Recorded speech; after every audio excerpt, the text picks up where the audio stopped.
After 15 years with Synertech, I was called into a small conference room for a meeting I'd long anticipated. Samantha Reed, with a cool yet oddly satisfied tone, informed me that my position was being restructured.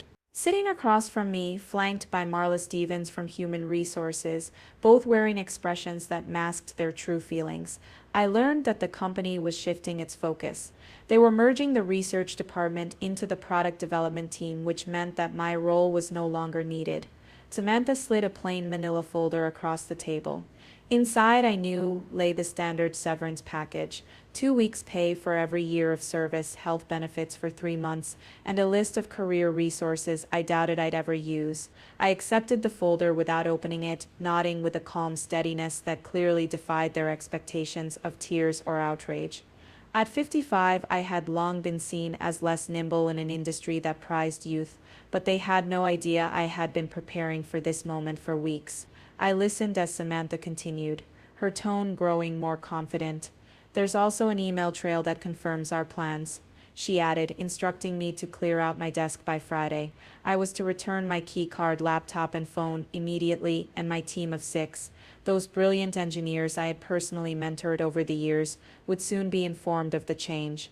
I responded evenly, "I completely understand. Business decisions are never easy." Their relief was palpable, as if my composure had simplified their task, even if it masked the truth.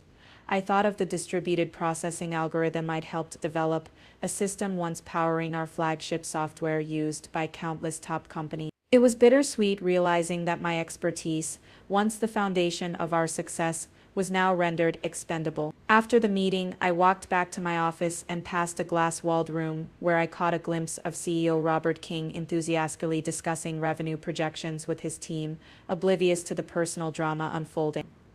Once inside, I took out my personal phone and sent a single decisive text: "It's happening. Friday is my last day." Almost immediately, a reply confirmed that timing was perfect. Contracts were ready, and dinner that evening was set to finalize the next steps. As I glanced at the date on my calendar, Wednesday, I felt an unusual calm.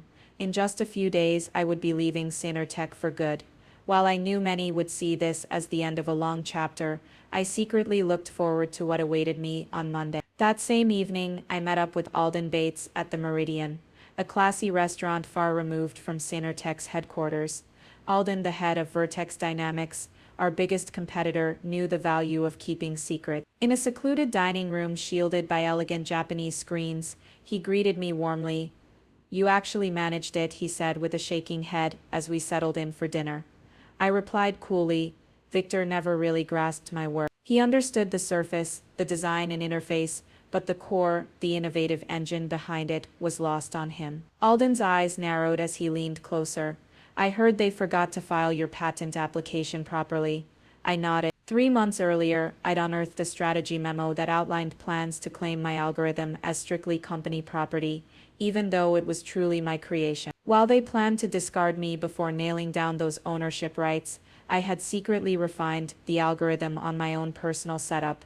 Those improvements, which boosted processing efficiency by 43%, fell outside the bounds of my employment agreement. Quietly, I had filed for my own patent, complete with timestamps and detailed development logs, and the patent was granted in record time, thanks in no small part to Alden's connection with a top intellectual property attorney. Alden slid a folder across the table. "All the paperwork is done," he said confidently.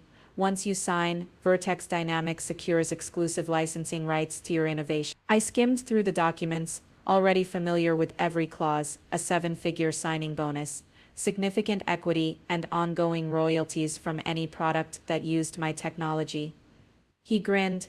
I can only imagine Victor's face when he sees what's happened. Though the satisfaction was bittersweet, my thoughts briefly turned to my team, brilliant minds who had supported my journey. Their future, however, was already secured, with us negotiating senior roles and substantial raises. I signed the folder, sealing a deal that not only promised a new chapter for me, but safeguarded those I had mentored over the years. In that quiet moment, amidst whispered congratulations and clinking glasses, I realized that sometimes being underestimated paves the way for true reinvention. Thursday and Friday blurred into a whirlwind of exit interviews, knowledge-sharing sessions, and heartfelt goodbyes. I maintained my professional calm while meticulously handing over detailed transition notes, every project, every password, every process, to prove that I had acted in good faith even while the company failed to value innovation. As I walked through the halls, sympathetic nods from administrative staff and awkward requests for LinkedIn recommendations from junior colleagues reminded me of the bittersweet mix of emotions my departure had stirred. In my final exit interview that Friday afternoon, Denise from HR methodically reviewed a checklist with robotic efficiency. You understand that any intellectual property developed during your employment remains with the company, she said, sliding a lengthy non-disclosure agreement before me. I replied unfalteringly, of course, anything developed using company resources during work hours falls under that policy. I emphasized just enough to hint that my newly patented work, created on my own time with my own tools, was beyond that scope. Denise, busy checking boxes, barely registered my careful clarification. I reassured her that I had taken nothing that belonged to tech. As I began packing personal mementos, family photos, conference badges, marking years of achievements, and the coffee mug my team had given me last Christmas, Samantha reappeared, leaning casually in my doorway to ensure everything was in order. Is everything clear for your departure? She asked. Crystal clear, I answered, placing a small award I had received for the very algorithm now fueling my next chapter between layers of tissue paper. Her comment about the restructuring being nothing personal and the company's need for youthful energy struck a chord as I calmly informed her, I begin my next role on Monday. A fleeting surprise crossed her face before she quickly moved on. Leaving TechTech's sleek glass headquarters for the final time, I couldn't help but reflect on the irony that the very team who had underestimated my worth would soon be facing an unprecedented crisis. As I stepped into a new phase, I carried with me the confidence that every detail I documented would be the evidence of my commitment to innovation. Monday morning arrived bright and clear, marking the start of a new chapter. I carefully dressed in my tailored charcoal suit, a power outfit selected especially for this day. At precisely 7:30 a.m., the sleek company car pulled up to Precision Systems headquarters. Moments earlier, the press release had gone live, announcing my appointment as Chief Innovation Officer and detailing the exclusive licensing of my revolutionary processing algorithm. Settling into my new office with its expansive windows and modern design, I couldn't help but feel the stark contrast from the stifled atmosphere at TechTech.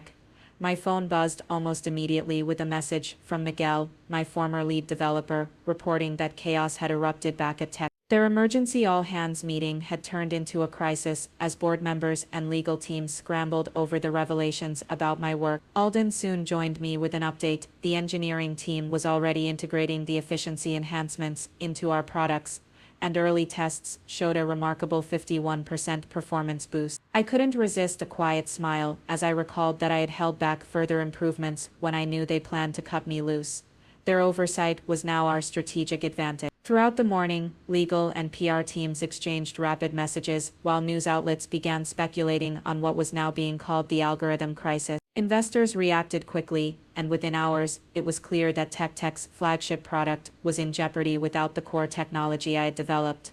The industry buzzed with uncertainty, and each update reinforced that my transition had set off a chain reaction no one had anticipated. By Wednesday, the full impact of the shakeup was undeniable.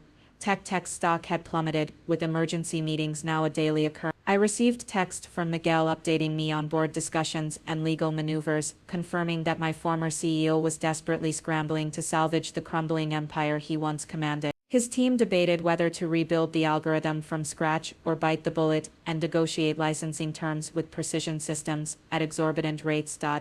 Meanwhile, I had fully stepped into my role at Precision Systems. In a meeting with my newly formed innovation team, comprising my former colleagues who had shown unwavering loyalty, and in a boardroom filled with forward-thinking executives, I presented our roadmap for the next generation of our technology. The energy was electric, filled with respect and anticipation, a stark contrast to the cold dismissal I had faced at TechTech. Later that day, as I received a call from Denise at TechTech's HR, now laden with a hint of uncertainty, I reiterated that any further discussions would be handled through Precision Systems' legal channels.